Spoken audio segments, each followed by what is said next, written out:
قانون دان بھی بہت بڑے ہیں. اچھا, تو میں نے ان سے یہ پوچھا کہ ان کا یہ کہنا تھا کہ ہوتا یہ ہے کہ جب اس طرح کی موومنٹس چلتی ہیں تو جو اقتدار لینے جا رہے ہوتے ہیں وہ کوئی اور ہوتے ہیں, اور نتیجے میں جن کو اقتدار ملتا ہے وہ کوئی اور ہوتے ہیں, اور انہوں نے ایسی مثالیں بھی قائم کی. لیکن ہم ایک موومنٹ ایسی دیکھ سکتے ہیں جو مجھے بعد میں یاد آئی کہ 68-69 کی جو موومنٹ تھی, جو ذوالفقار علی بھٹو جس کو رائٹ کر رہے تھے, تو وہ خود پاور میں آئے تھے. یہ الگ بات کہ پھر جو ڈیپ سٹیٹ ہے اس نے اوورٹیک کر لیا, ان کو ہٹا دیا. لیکن میں پھر اسی بات پہ ایمفیسائز کروں گا شازیہ کہ معاملہ یہ ہے کہ نیا پاکستان سے مراد اگر انسانوں کے حقوق ہیں, اور جو وہ 1 سے 40 تک ہے, آرٹیکل 1 سے لے کے 40 تک ہے, اگر اس کو آپ موضوع اور مناسب فورم جو ہیں وہاں پہ نہیں تعمیر کرتے, جو کہ اس بات پہ سب کا اتفاق ہے چاہے اپوزیشن میں ہے چاہے باہر ہے, کہ 65-70 سالوں سے کوئی بھی نیا پاکستان یعنی رائٹس کے لیے اگر بات کی تو بھٹو صاحب نے کی, پیپلز پارٹی نے کی, تو اس کے علاوہ نہیں ہوا. اور اگر جب یہ نہیں ہوگا تو پھر قادری صاحب بھی انقلاب کا نعرہ لے کے آئیں گے. اور جیسے میں نے کل کہا تھا کہ اگر آپ بجلی کی قیمتیں اور بڑھائیں گے, نیچے بے چینی ہوگی, تو اوپر اپوزیشن میں جو لوگ آپ سے دست آزما ہیں یا نبرد آزما ہیں وہ انقلاب لے کے باہر نکلیں گے. چلیں مجھے بریک لینی ہے, بریک کے بعد جب واپس آئیں گے تو بات کریں گے کہ کیا 10 لاکھ افراد جن کو لے جانے کا دعویٰ کر رہے ہیں عمران خان, یہ 10 لاکھ افراد پاکستان کا مستقبل بدل سکیں گے. ایک بریک کے بعد.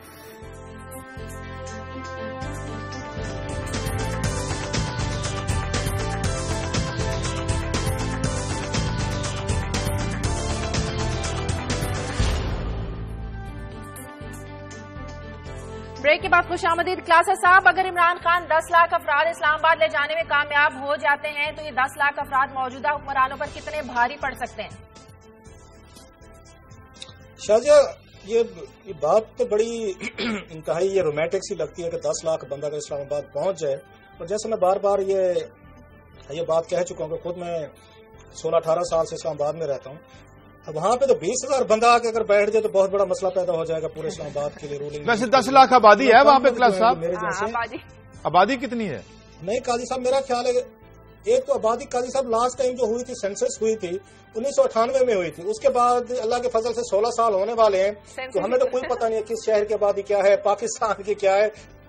ہاں, تو اس لیے میری معذرت قبول فرمائیں کہ میں آپ کو ایگزیکٹ فگر دینے سے میں اس وقت میرا خیال ہے قاصر ہوں. اور اب جیسے یہ تھوڑا ٹاپک کی ہلکا سا چینج ہو جائے گا, لیکن کامنٹ کیے بغیر میں رہ نہیں سکتا کہ اب تو یہ مردم شماری کرانے یا نہ کرانے کا اختیار جو ہے ثواب دی اختیار, یہ باقاعدہ الفاظ ہیں, وہ وزیر اعظم کے پاس چلا گیا ہے کہ وزیر اعظم بادشاہ سلامت چاہیں تو جناب وہ سینسس کرا لیں, نہ چاہیں تو نہ کروائیں. تو اس لیے قاضی صاحب, تو میں تو اسلام آباد کی پوری ایگزیکٹ آبادی آپ کو نہیں بتا سکتا, لیکن بات وہ یہ جو 20,000 سے میں شروع کر رہا ہوں, جو اگلی میرے لیے اہم بات ہے جس میں عمران خان صاحب یہ خاموش ہیں اور انہیں ایکسپلین کرنا چاہیے میرا خیال ہے, یا ان کو یہ پوچھا جانا چاہیے, کوئی نہ کوئی آئی ہوپ کوئی اینکر جو ہے کسی اس میں شو میں ان سے پوچھ لیں گے کہ جب وہ 10 لاکھ بندہ لے کے جاتے ہیں, وہ بیٹھتے ہیں, وہ 4 دن بیٹھے, 5 دن بیٹھے, ہفتہ بیٹھے, اپنا ملک ہے, اپنا شہر ہے, اور ہو سکتا ہے بہت سارے جو لوگ ہیں ان کو پانی بھی پلائیں, کھانا بھی کھلائیں, وہ وہیں پہ اسٹے کریں, پورا ہفتہ کریں. What next? اس کے بعد کیا ہوگا؟ کیونکہ یہ صرف 10 لاکھ بندہ لے جانے سے تو کچھ نہیں ہونا. آپ نے خدا نہ خاصا 4-5 دن بعد یہ کہنا ہے کہ جائیں پارلیمنٹ پہ قبضہ کر لیں, یہ سپریم کورٹ پہ قبضہ کر لیں, چلیں ساتھ ہی وزیر اعظم حکومت کچھ ان کے ساتھ ایڈجسٹمنٹ کر سکتی ہے. کچھ لوگوں سے بات ہو رہی تھی تو ان کا کہنا تھا کہ حکومت وہ 4 حلقے جن کی بات کر رہے ہیں ان کو سیٹیں دے سکتی ہے تاکہ آنے والا جو سیاسی بحران ہے اس سے بچ سکے. تو کیا پھر عمران خان کا منہ بند ہو جائے گا؟ نہیں شاہجہ, یہ مسئلہ نہیں. میرا سوال وہیں پہ ہے, عمران خان صاحب میرا خیال جواب دیں گے آئی ہوپ کہ اگر حکومت ان کا یہ سوال نہیں مانتی جو آپ کہہ رہے ہیں ڈیمانڈ ہے 4 حلقوں کی نہیں مانتی, اب تو میرا خیال بات 4 حلقوں سے آگے چلے گی. عمران خان صاحب اب صرف 4 حلقوں کی بات نہیں کر رہے, وہ تو کہہ رہے ہیں کہ 14 اگست کو ایک بہت بڑا اعلان میں نے کرنا ہے. میرا یہ ایک سوال ہے, ایک میں سمجھتا ہوں جینوئن سوال ہے کہ عمران خان صاحب کے ساتھ 10 لاکھ نہیں, میں کہتا ہوں 20 لاکھ بندے آ جائیں, ہو سکتا ہے میں بھی اس جلوس میں جا کے شریک ہو جاؤں, فیئر انف. لیکن 10 دن بعد, 20 دن بعد, 15 دن بعد, 4 دن بعد کیا ہوگا؟ تو کیا کریں گے اگر حکومت نہیں مانتی؟ اگر نواز شریف صاحب کی حکومت ڈیزالو نہیں ہوتی, نواز شریف صاحب خود اپنی حکومت کو خود ڈیزالو نہیں کرتے, وہ نئے الیکشن کا وہ آ کے کوئی اعلان نہیں کرتے, نواز شریف صاحب ان سے کوئی مذاکرات نہیں کرتے, عمران خان صاحب کی نیکسٹ اسٹریٹجی کیا ہوگی؟ میرا خیال ہے یہ بات ہمارے سامنے آنی چاہیے. ادروائز تو پھر ایک میرے خیال میں اب وہی آپشن ہے جو میں اگر ایک مثال سے واضح کر دوں, جو ہم نے بچپن میں سنا تھا کہ اکیلے جنگل میں جا رہے ہوں اور ہمارے پاس ہتھیار بھی نہ ہو اور شیر آ جائے تو آپ کیا کریں گے؟ تو انہوں نے کہا پھر باقی کا کام تو شیر ہی کر لے گا. تو مطلب اس میں اندازہ تو لگایا جا سکتا ہے, کیونکہ اگر پاور کا ویکیوم پیدا ہوگا تو پاور کی جگہ پاور ہی آئے گی, اور پاور کہاں ہے یہ جاننے کے لیے کچھ زیادہ ہمیں بڑے غور سے دیکھنے کی ضرورت نہیں ہے. لیکن معاملات جو ہیں لیکن ایشو یہ ہے اگر یہ جو 4 بندوں کی بات کراثر صاحب کر رہے ہیں، کل بڑی اچھی بات سلمان غنی صاحب نے پوائنٹ آؤٹ کی، وہ یہ تھی کہ یہ 4 سیٹیں اگر مل جاتی ہیں پی ٹی آئی کو تو میرے خیال میں اتنے ہی ڈفرنس ہے، پھر تو leader of the opposition Khurshid Shah نہیں رہیں گے، یہ بن جائیں گے۔ سیکنڈلی ان 4 کے کھلنے کے بعد اس کی ایک فال آؤٹ ہوگی۔ فال آؤٹ کیا ہے کہ it will in fact through doubts on all the results, کہ جو تو باقی کے ریزلٹس ہیں وہ ایک قسم کے جیپرڈائز ہو جائیں گے یا وہ ڈاؤٹ فل ہو جائیں گے، تو ایک کرائسس کے بعد دوسرا کرائسس جنم لیتا رہے گا۔ لیکن میرے خیال میں بات یہ ہے کہ یہ 10 لاکھ لوگ نہ بھی جائیں، یقیناً آپ ٹھیک کہہ رہے ہیں، 10 لاکھ تو ایک بہت بڑا اماؤنٹ ہے، اور جیسے میں عرض کرتا رہتا ہوں کہ ہر ملین مارچ جو ہو رہا ہے محترم بے نظیر کے 86 کے مارچ کے بعد، اس میں صرف ملین میں سے 9,90,000 لوگ کم ہوتے ہیں، باقی 10، تو اس لیے یہ تو ہے۔ لیکن کلاسر صاحب میرے خیال میں یہ کرائسس جو ہے، ایک کرائسس سے ہم دوسری کی طرف بڑھ رہے ہیں، اور ساتھ جو میں ابھی شازیہ سے بات بھی کر رہا تھا کہ ایک نیچے کرائسس ہے، مثال کے طور پہ وہ سب کو بھولا ہوا ہے، وہ یہ کہ کل جو ہے طویل ترین لوڈ شیڈنگ تھی، آج اخباروں نے رپورٹ کیا ہے، اور درجہ حرارت بھی 45 پہ تھا، تو وہ ادھر suffering of the people is there, اور اوپر یہ لڑائی ہے۔ اچھا، لیکن کلاسر صاحب جو مولانا فضل الرحمان صاحب بات کر رہے ہیں کہ اگر اوپر سے کوئی حکم آ گیا تو ہو سکتا ہے کہ پی ٹی آئی اپنا جو مارچ ہے یہ ختم کر دے، اس کا ارادہ ہی ملتوی کر دے، تو یہ ذرا اوپر کا مطلب سمجھا دے، اشارہ کہاں کر رہے ہیں وہ؟ ان کا اشارہ جو میرا خیال ہے، اب جب پاور میں ہوتے ہیں تو ان کی گفتگو مولانا صاحب کی بڑی مختلف ہوتی ہے، جب پاور میں نہیں ہوتے تو مولانا صاحب ایک اور اشاروں میں گفتگو کے بجائے وہ اوپر کے اشارے ان کو وہ خود بھی مانتے ہیں۔ کلاسر صاحب وہ اوپر کے جو ذکر کر رہے ہیں تو کیا اوپر سے ان کا اپنا بھی خصوصی تعلق ہے؟ یہ قاضی صاحب آپ تو بالکل یہ جانتے ہوں گے، شاہجہاں کو بھی پتا ہوگا، 2002 کے بعد جو اسمبلی بنی تھی اور ایل ایف او کے خلاف بہت بڑا مظاہرہ کیا گیا تھا، اس میں ایم ایم اے کی جماعتیں جو تھی، اپوزیشن لیڈر اگر آپ کو یاد ہو، جنرل مشرف صاحب کے جو اپوزیشن لیڈر تھے وہ مولانا فضل الرحمان صاحب تھے، انہوں نے پیپلز پارٹی کو نہیں بننے دیا، اور ہمیں 1.5 سال بعد پتا چلا پورے میڈیا کو، پوری عوام کو، ایون وہاں جو پولیٹیکل پارٹیز تھی، نواز لیگ تھی اور پیپلز پارٹی تھی، جو ان کے ساتھ مل کے جنرل مشرف کے ایل ایف او کے خلاف پارلیمنٹ میں وہاں پہ انہوں نے ہنگامہ کیے رکھا 1.5 سال تک، تو پتہ یہ چلا یہ پورا کا پورا جو میلہ سجایا گیا تھا ایم ایم اے کا، یہ سارا انہوں نے جنرل مشرف کو وہاں پہ بیل آؤٹ کرنے کے لیے بنایا تھا۔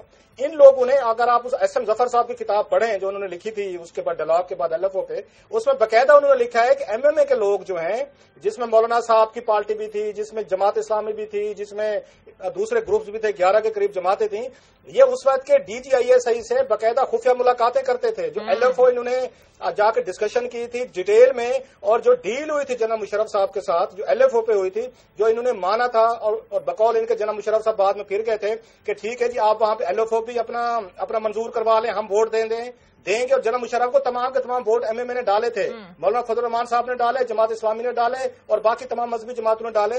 ڈیل یہ ہوئی تھی کہ آپ دسمبر 2004 میں آپ یہاں سے وہ چلے جائیں گے، وردی اتار دیں گے، یہ انہوں نے ڈیل کی تھی، اور مشرف صاحب نے وردی نہیں اتاری، بعد میں یہ کہتے تھے ہمارے ساتھ دھوکہ ہوا ہے، یہ جان بوجھ کے دھوکہ کھایا تھا انہوں نے، جو ایس ایم ظفر صاحب کی کتاب سے مجھے ایک تھوڑا سا ملا تھا۔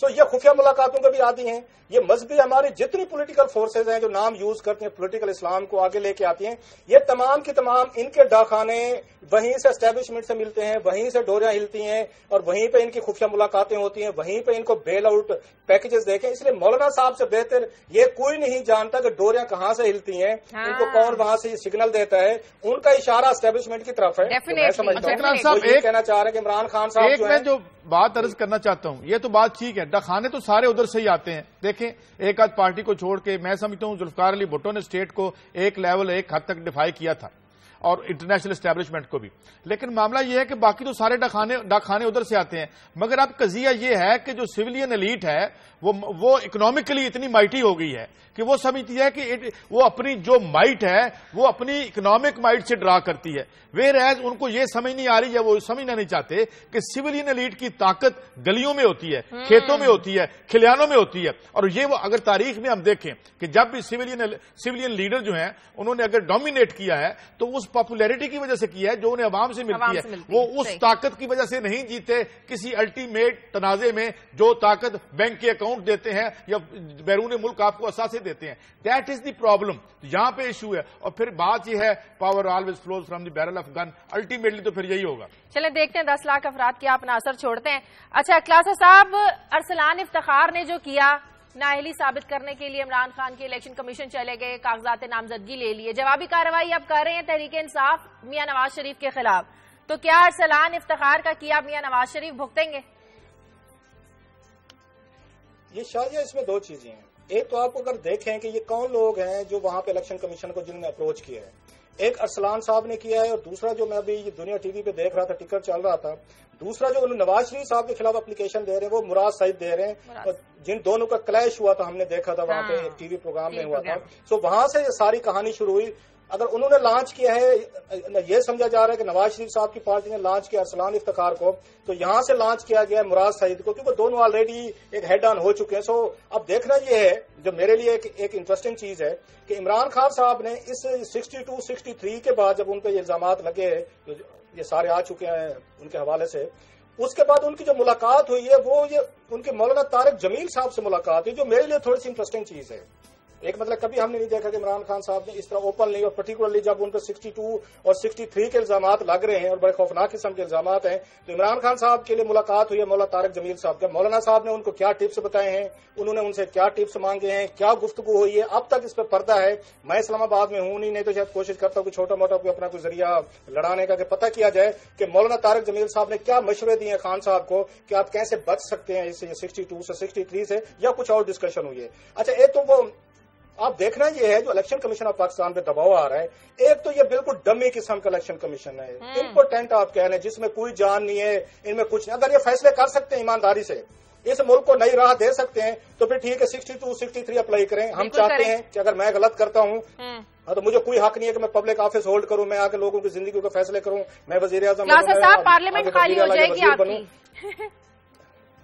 تو ہونے دیں. اچھا کلاسرا صاحب, یہ اس میں ایک کو ہٹا لیں. میں نے تو نہیں, آج میں نے نا وہ اکرم سہگل صاحب کو دیکھ رہا تھا ایک پیس میں کہ یہ جو معاملہ تھا بلوچستان کا یہ اتنا سادہ نہیں تھا. انہوں نے کوٹ کیا ایک تو مشاہد اللہ خان صاحب کو, جن کا یہ جو میں نے نہیں سنا وہ اخبار میں آج ہے, کہ انہوں نے فرمایا تھا کہ یہ جو ان کو عہدہ دیا گیا تھا ارسلان افتخار صاحب کو, ان کے والد محترم کی جو گراں قدر خدمات ہیں اس کے نتیجے میں تھا. پھر وہ ولیدی صاحب جو ایڈوائزر ہیں انہوں نے بھی بعد میں اشارہ دے دیا, حالانکہ جو اسمبلی کے فلور پہ کہا تھا عبد المالک صاحب نے کہ جی یہ ان کا پیورلی اپنا ڈیسیژن تھا, مگر ان کو آج کوٹ کیا ہے اکرم سہگل صاحب نے کہ وہ یہ کہتے ہیں کہ نہیں یہ فیڈریشن کی طرف سے یا سینٹر کی طرف سے اشارت ہے ان کو دینا. پھر اور بھی بہت سی باتیں ہیں, اور اتنا بڑا, اور آج جو فگر میں نے دیکھی ہے اس کی, وہ ہمارے ہاں تو $800 بلین کوٹ کی ہمارے پروگرام میں ڈاکٹر سمر نے, لیکن آج جو ایک فگر یعنی مور سوبر فگر جسے کہہ سکتے ہیں وہ $550 ارب کی ہے, اور وہ معاہدے کس طرح سے ہوئے تھے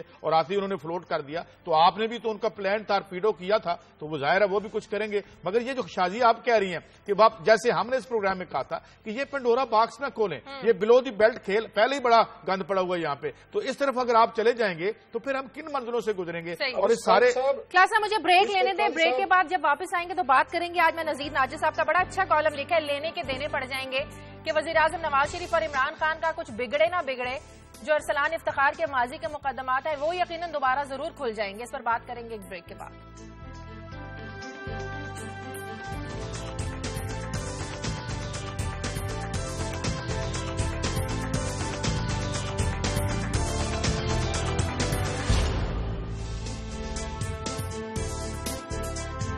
بریک کے بعد خوش آمدید. جی کلاسر صاحب, لگتا نہیں ارسلان افتخار کو لینے کے دینے پڑ جائیں گے, ذرا وہ اپنے مقدمات کا بھی بتا دیں, کیا بنا ان کے مقدمات کا. شازیہ, اب اس میں دو آپشن ہیں, اور میرا خیال پاکستانی قوم وہ آپشن پہلے استعمال کر چکی ہے. یا تو ہم جائیں زیرو ٹالرنس پہ, اور ایک مشترکہ ڈیمانڈ آنی چاہیے کہ جتنی بھی ہمارے یہاں اس طرح کی جو پریکٹسز ہیں جو قانون اجازت نہیں دیتا, جو آرٹیکل 62-63 کے تحت آتے ہیں, پھر سب کو ڈسکوالیفائی کر دیں. آپ ایک دفعہ ایک سٹیپ لے لیں کہ میرے جیسے اگر کسی نے غلط کیا ہے, صحیح کیا ہے, تو ان کو سزا بھگتنے دیں. پھر رونا دھونا چھوڑیں, سوسائٹی کو کلین کرنا ہے, میسج بھیجنا ہے کہ جناب کوئی یہاں پہ امورل ایکٹیویٹیز میں ہوگا, کوئی فائنانشل میں ہوگا, ان کے لیے زیرو ٹالرنس ہے, ان کو کوئی حق نہیں پہنچتا کہ پاکستان پر آئیں رول کریں. ایک تو یہ ہے. دوسرا یہ ہے کہ نہیں, وہی گراؤنڈ ریالٹی جس کی بات آپ کر رہے ہیں, جس کی بات ہم سب کرتے ہیں, کہ ابھی جیسے قائد صاحب بھی کہہ رہے تھے, اوور آل تو یہی ہے کہ چھوڑیں جی کہ آپ اس کو نہ, جو پرانے آپ کے جو مردے ہیں ان کو مت آپ اس کو دوبارہ اکھاڑیں. لیکن یہ بات ذہن میں رکھیں شازیہ, آپ مت اکھاڑیں, ان کو نہ اکھاڑنے دیں. یہ مسئلے بار بار پیدا ہوتے رہیں گے. عمران خان صاحب کے لیے ماضی میں بھی یہ پرابلم ہوئے تھے, یہ اب بھی ہوئے ہیں, اور یہ میری بات رکھ لیں آپ اس کو ذہن میں, یہ پھر بھی ہوں گے. اسی لیے اور یہ آئندہ ہوں گے. یہ پہلے آج کا مسئلہ تو نہیں ہے, یہ تو 97 میں بھی ہم نے دیکھا کہ نواز لیگ کے میڈیا سیل نے کس طریقے سے ان کی ذاتی زندگی کو اجاگر کیا تھا. میں نے کل پرسوں آپ کو پھر بتایا تھا کہ اب عمران خان نے اپنی کتاب میں پورا چیپٹر اس پہ لکھا ہے کہ ان کو کیسے اس طرح کے جو اسکینڈل سے انہوں نے ہرٹ کیا تھا، پولیٹیکلی بھی کیا تھا، ان کے خاندانی لائف کو بھی کیا تھا. یہ چیزیں ہرٹ کرتی رہیں گی. لیکن جو میں نے کل بات کی تھی، ریپیٹ کرتا ہوں کہ پاکستان کے لوگوں کا ایشو یہ نہیں ہے کہ ان کے لیڈر اگر مورلسٹ ہونے چاہیے، نیک ہونے چاہیے، اچھے ہونے چاہیے، ایماندار ہونے چاہیے، کرپٹ نہیں ہونے چاہیے. میں نہیں سمجھتا کہ پاکستان کے لوگوں کا یہ مسئلہ ہے. ان کا باہر کے ممالک کے عوام کا تو یہ مسئلہ ہے نا. کل بھی ہم نے اس پر بات کی تھی. باہر کے لوگ سب سے پہلے یہی پرائورٹی پر ہے. میں ویسے اس بات میں عرض کرتا ہوں کہ جتنے پرہیزگار کلنٹن صاحب رہے ہیں ان کا بھی ہمیں اطلاع ہے. اس کے بعد جو ورلڈ بینک کے جو لیڈر تھے جنہیں ٹکٹ ملا تھا کمیونسٹ سوشلسٹ پارٹی کا، جو ایک میڈ کے ساتھ وہاں تھوڑا سا ان کو صاحب ایسے ہی ہے، تھوڑا سا ان کو benefit of the doubt. Access of money trial ہوئے تھے پاکستان میں، کسی کا ٹرائل نہیں ہوا. ٹرائل کیا ہوا؟ کلنٹن پھانسی لگ گیا تھا اور سارا وہ ثبوت موجود تھے. بات یہ ہے کہ یہ میں ایک بات مانتا ہوں آپ کی کہ وہ سوسائٹیز ہم سے زیادہ آرڈرڈ ہیں، منظم ہیں، وہاں قانون اور لا اور آرڈر ہم سے بہتر ہے. لیکن کوئی بائی اینڈ لارج اتنا بڑا فرق نہیں ہے. ان کی جو رولنگ ایلیٹ ہے، جو یہ ان کے پاس ٹنز آف منی ہے، وہ انہی کاموں میں استعمال ہوتی ہے جو ہمارے ہاں ادھر اسلام آباد کے فارم ہاؤسز میں ہوتی ہوگی یا ادھر ہوتی ہو. تو ایک جیسی طرز زندگی ہے، جو سامنے آ جائے وہ مارا جاتا ہے. قاضی صاحب میں چھوٹا سا بتاؤں، 2 مثالیں مجھے دینے دیں. آپ نے کہا کہ کوئی فرق نہیں پڑتا یا اس کو وہ پھانسی نہیں لگ گیا تھا بل کلنٹن. Fair enough. جب واٹر گیٹ آیا تھا، نکسن کو یہاں پہ آ کے ریزگنیشن دینا پڑ گیا تھا. یہ میں آپ کو بتا رہا ہوں کہ سوسائٹیز جو ہیں، جو زندہ سوسائٹیز ہیں، کیسے ایکٹ ریئیکٹ کرتے ہیں. Nixon had to go. حالانکہ سب سے زیادہ قابل ترین ان کو سمجھا جاتا ہے جو ریسنٹ ہسٹری میں ان کے پریزیڈنٹ، اس کو جانا پڑ گیا تھا. بل کلنٹن کا کیس آیا، کم از کم کلنٹن پہ جب امپیچمنٹ کی ٹرائل ہوا، پوری دنیا نے دیکھا. اس کے بعد کیا ہوا کہ آنے والے صدر جو تھے ان کو کان پڑ گئے تھے کہ حضور ہم نے اس طرح کے کام نہیں کرنے. ٹرائل کرنے کا اندرا گاندھی کے ساتھ بھی ہوا تھا. مقصد ایمرجنسی جب لگائی تھی اندرا گاندھی کے ساتھ بھی ہوا تھا. ایسی انڈیویجول ایگزامپلز ہم غریب دنیا سے کوٹ کر سکتے ہیں. لیکن but this is tokenism. I would again say this is ٹوکنزم. This is not a یہ رول نہیں ہے. ہمارے یہاں تو کسی کا ٹرائل ایز اے رول نہیں ہے. وہاں کہاں ٹرائل ہوا؟ اس وقت بش نے جنگی جرائم کیے، ٹونی بلیئر نے جنگی جرائم کیے اور وہ بینیفیشری ہیں اور مال کما رہے ہیں. جس طرح میں نے کل کہا کہ انہوں نے اپنی کنسلٹنسی بنا لی ہے اور مال توڑ رہے ہیں اور ان کی وجہ سے لاکھوں بندے مارے گئے وہاں پہ اور یہ ان کے اپنے لوگ مانتے ہیں. وہ کیا ہے؟ وہ اپنے فارم ہاؤس میں بیٹھے بڑی اعلیٰ زندگی بسر کر رہے ہیں. بھائی جان ہم ایشو ڈسکس کر رہے ہیں موریلٹی کا، کرپشن کا. میرا خیال ہے جو ایشو آپ ڈسکس کر رہے ہیں ان کی ڈفرینٹ امپلیکیشنز ہیں، ڈفرینٹ ان کی انہوں نے لیگلائز کر لیا کرپشن. اس پہ بحث ہو سکتی ہے اور میں آپ سے ایگری کر سکتا ہوں، میں وہ نہیں کہہ رہا. لیکن جب آپ جو موریلٹی اور کرپشن کو جا کر مکس کریں گے دوسرے کرائمز کے ساتھ تو میرا خیال ہے جسٹیفیکیشن ہو جائے گی. ان چیزوں کو برا سمجھا جاتا ہے اور قبول نہیں کیا جاتا. میں جاتا ہے، مانا جاتا ہے. میں اپنی سٹوری بدل کے نا، میں اسی بات میں اب سٹوری شازیہ بجائے میں اس پہ جو ہمارے آئی ڈی پیز ہیں اس پہ بعد میں بات کرتا ہوں. اچھا ابھی میں آج دیکھ رہا تھا کالم شیمس ملنے جو ہے اس کا رائٹ پروننسیشن مجھے کچھ عرصے بعد پتا چلا، بڑا مشکل سا نام ہے ان کا مگر ویری ویری ریسپیکٹڈ جو ہیں وہ جرنلسٹ ہیں. تو گارڈین میں انہوں نے آج لکھا کہ جو ہم نے جو یہاں پہ پرائیویٹائزیشن کی تھی وہ اس میں یہ جو ان کے گولز تھے وہ کیا تھے کہ جی انویسٹمنٹ آئے گی، ری انویسٹمنٹ ہوگی، کمپٹیشن ہوگا، فیسلٹیز بہتر ہوں گی، اس کے ساتھ ساتھ یہ کہ جو پیسہ وہ کمائیں گے اس کو ری انویسٹ کریں گے، امپلائمنٹ ہوگی. لیکن وہ کہتے ہیں کہ یہاں ان امپلائمنٹ اپنے عروج پہ ہے. ری انویسٹمنٹ کا جہاں تک معاملہ ہے وہ یہ ہے کہ $31 ٹریلین جو کیمن آئی لینڈ میں پڑا ہوا ہے. اور ساتھ میں یہ بھی شامل کر دوں کہ وہ اتنے نیک اور پرہیزگار ہے ان کی رولنگ کلاس کہ تیسری دنیا کا سارا لوٹا ہوا کالا پیسہ ان کے بینکوں میں اور ان کو پتہ نہیں ہے کہ جی یہ سارے لوٹ کے ادھر لے جا رہے ہیں. تو ایک بات اچھا اب آتا ہوں اس کی طرف. وہ کہتے ہیں جی کہ اس کے جو نتیجے نکلے ہیں وہ نتیجے عین اس کی ضد تھے جو ہمیں بتایا گیا. اچھا اب یہ ذہن میں رکھیں کہ ان کے ہاں جو پرائیویٹائزیشن ہوئی ہم سے زیادہ بہتر تھی، بہتر انداز میں ہوئی اور انہوں نے اس کو بہتر انداز میں فالو کیا. تو اس کے نتائج پر اتنے بڑے سوالیہ نشان ہیں. اور پھر میں جو ایک اور اصطلاح سامنے آئی ہے، ممکن ہے آپ کی کالم کی کبھی زینت بن سکے. ہمارے ہاں ماضی میں جو پرائیویٹائزیشن ہوئی کلاترا صاحب وہ تو ترکی سٹائل پرائیویٹائزیشن تھی کہ آپ نے جو ہے وہ $1 میں بھی چیز خرید لی اور یہ سارے سکیم آپ دیکھتے رہے. اور ایک نیا سکیم ابھی آنے والا ہے کسی ایک بینک کا جو پرائیویٹائز ہوا تھا. تو اب ہم یہ سوچ رہے ہیں کہ جو اسٹیٹڈ ایمز ماضی کو تو ہم نے معاف کیا، ہماری دعا ہے کہ یہ جب اب کریں تو وہ کم از کم اگر 100% نہیں تو 50% تو وہ ریزلٹس نکل ہیں جن کی خاطر ہم یہ اثاثے بیچیں گے. صحیح بات ہے. قاسم کچھ کمنٹ کریں گے؟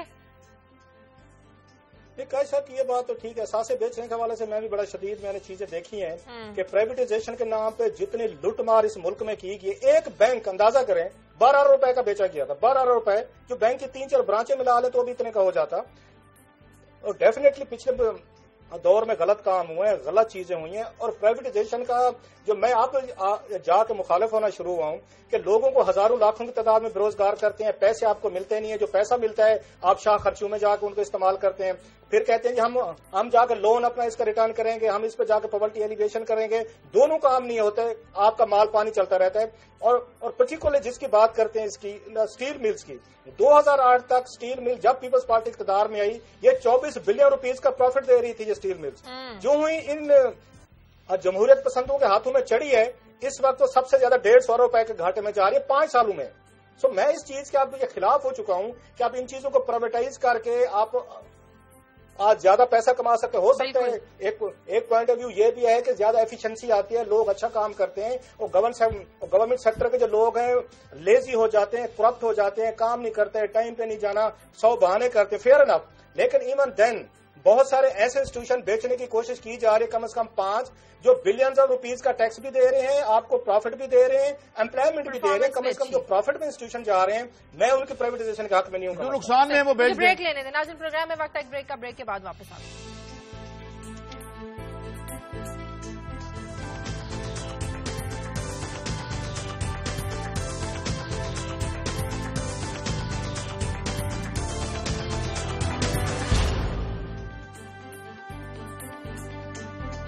بریک کے بعد خوش آمدید۔ حسن رضا ہمارے ساتھ، ہمارے نمائندے اس وقت موجود ہیں۔ حسن رضا سے پوچھتے ہیں کہ جو جوڈیشل انکوائری کی جا رہی ہے سانحہ ماڈل ٹاؤن کی، اس کے اب تک کے ریزلٹس کیا آئے ہیں، اور پنجاب حکومت جس طرح کے ابھی کلاس صاحب بات کر رہے تھے، حسن رضا سے پوچھیں گے کہ کس طرح کے ہتھ کنڈے استعمال کر رہی ہے اس کی راہ میں رکاوٹ بننے کے لیے۔ جی حسن بتائیے گا، سب سے پہلے تو یہ بتائیں کہ جوڈیشل کمیشن کی جو اب تک کی انکوائری ہے کیا کچھ نتائج سامنے آئے ہیں؟ جی، سانحہ ماڈل ٹاؤن کے حوالے سے بنائے گئے حکومت کی جانب سے جوڈیشل ٹریبیونل کی کارروائی کا قسم پر اب تک اعتراضات اٹھنے لگے ہیں۔ سی پی پنجاب پولیس کی جانب سے بھی رپورٹ پیش کی گئی، جی ایچ انویسٹیگیشن ٹیم نے جو رپورٹ بنائی تھی وہ بھی ٹریبیونل کے سامنے پیش کی جاتی رہی ہے، لیکن اس وقت کسی بھی رپورٹ میں کوئی بڑا انکشاف نہیں آ سکا، جبکہ گزشتہ روز پنجاب حکومت کو بھی پاکستان عوامی تحریک کی طرح جوڈیشل ٹریبیونل کی کارروائی پر اعتراضات اٹھنے لگے ہیں، اور حکومت نے ٹریبیونل کی کارروائی کے طریقہ پر شدید اعتراضات اٹھا دیے۔ گزشتہ روز جب جسٹس علی باقر نجفی کی ٹریبیونل نے ان جوڈیشل ٹریبیونل کے خلاف جب کارروائی شروع کی تو پنجاب حکومت کی طرف سے additional advocate general Hanif Khatana نے ٹریبیونل کی کارروائی کے طریقے پر اعتراض کرتے ہوئے کہا کہ جوڈیشل ٹریبیونل اپنے اختیارات سے تجاوز کر رہا ہے۔ جوڈیشل ٹریبیونل کی ذمہ داری صرف تحقیقات کرنا ہے، مگر ٹریبیونل عام افراد اور پرائیویٹ وکلا کی درخواست پر بھی کارروائی کیوں کر رہا ہے جو ٹریبیونل کا مینڈیٹ نہیں؟ تو جس پر ٹریبیونل نے کہا کہ ہم کسی بھی جو ہے کارروائی اس کی کر سکتے ہیں، یہ ٹریبیونل کا استحقاق ہے، جبکہ جو سانحہ ماڈل ٹاؤن کی تحقیقات کے لیے جوڈیشل ٹریبیونل نے جوائنٹ انویسٹیگیشن ٹیم کو 16 اور 17 جون کو وزیر اعلیٰ Punjab Muhammad Shehbaz Sharif, Rana Sanaullah Khan, doctor Tauqir Shah, home secretary Punjab, commissioner Lahore, C C P O, D C O Lahore, Rana Abdul Jabbar, D I G operation, S P headquarter, S P Umar ویل سمیت جو متعلقہ افسران تھے۔ حسن رضا کہیں ایسے تو نہیں کہ جب تک ٹیلی فون والی بات سن لیں، ہاں جی یہ کیا ہوا ان لوگوں کے بارے کے ٹیلی فون ریکارڈ منگائے ہیں، اس کی تفصیل بتائیے گا۔ جی، عدالت میں ایک درخواست دائر کی گئی تھی جس میں کہا گیا تھا کہ ان کا بھی ریکارڈ پیش کیا جائے، جبکہ ابھی تک جو ریکارڈ پیش کیا گیا، جو رپورٹ پیش کی گئی اس میں کسی بھی قسم کا کوئی نہ تو یہ پتہ لگ سکا کہ گولی چلانے کے احکامات نہیں۔ میں آپ سے اسپیسیفکلی یہ پوچھ رہا ہوں حضور، یہ بتائیے حسن بھائی کہ وہ ان ٹیلی فون ریکارڈ کو طلب کر لیا گیا اور ان کی ڈیٹ کیا دے دی گئی ان کے جو اسکرپٹس ہیں ان کی سبمیشن کی؟ جی، 14 جولائی کو انہوں نے تمام ریکارڈ طلب کیا ہے، ٹیلی فونک ریکارڈ۔ اور کس کس ایجنسی سے طلب کیا ہے؟ جی، کس کس ایجنسی سے طلب کیا ہے؟ بعض ایجنسیز کو بھی کہا ہے انہوں نے۔ جی، ڈاکٹر آئی ایس آئی اور ڈاکٹر آئی بی سے وقوع بارے رپورٹ اور ریکارڈ اور ٹیکنیکل معاونت طلب کی کرتے ہوئے انہوں نے تمام جو ہے وہ ریکارڈ طلب کیا ہے۔ اب میرے خیال میں ڈاکٹر آئی ایس آئی اور ڈائریکٹر آئی بی جو ہیں وہ ریکارڈ سارا پیش کریں گے عدالت میں کہ جناب یہ کس طرح ہوا تھا اور کیا ان کی ٹیلی فونک ریکارڈ جو ہے وہ ان کے آپس میں کیا گفتگو ہوتی رہی آپریشن کے دوران اور آپریشن سے پہلے۔ جی، کلاسر صاحب سے کیا سب کچھ پوچھیں گے؟ اچھا حسن جی، میں دیکھ رہا تھا، بلکہ یہ میرا خیال ہے سارے چینلز نے بھی چلائی ہے، سٹوری بھی سامنے آئی ہے کہ جب رانا ثناء اللہ صاحب پیش ہوئے وہاں پہ ٹریبیونل کے سامنے تو واپسی پہ